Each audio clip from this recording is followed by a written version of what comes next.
sit in little pools on top of the meat, and when you come to fry it, it's really difficult to get the caramelisation even. So the last thing you do before you cook the steak is to season it. So salt, and fairly generous amount of salt in here. Freshly ground black pepper, and again, I love pepper, so I use a lot of pepper.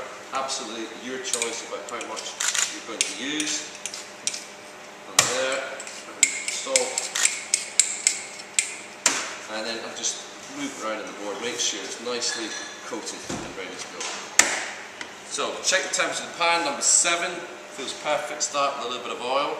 Now when you put the oil into the pan, make sure you swirl it so that the oil is coating the pan.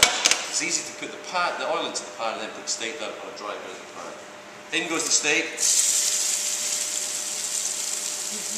We have a sizzle. All is well with the world. If the pan is too cold, no sizzle, sad pan. If the pan is too hot, we're going to fill the room with smoke, angry pan. Just at the right temperature, the sound of a happy pan. Doing its business. Now, this is a proactive bit of cooking.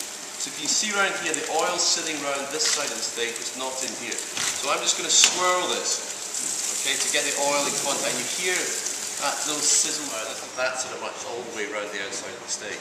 So every time you take a mouthful of it, you get the caramel on the outside, you get the well done meat, and then you get that contrast between the pink meat in the centre. We're going to serve this. Is it the Parmesan, John? It is here. A little bit of roquette, we'll just dress that with a little bit of oil, and a tiny splash of the Cabernet Sauvignon vinegar in there, a little bit of seasoning, salt, turnip pepper, and the easiest way to do this is just to get a spoon and a fork, or even just a fork, just to dress the leaves around so they're coated in the oil and vinegar and seasoning. Now, if I lift the plate up, I'm just going to lose the thyme and the garlic. It's done its business, it's flavoured the oil, it's flavoured the steak. And if I just tip this tray, you'll see there's a bit of juice that's come out of the meat as it's been resting. Don't throw that out. That's precious, really well flavoured meaty juices. That goes into the sauce in here. Now normally I wouldn't carve this, but just because I want you to see what we've got inside, I'm actually going to carve it. Oh yeah.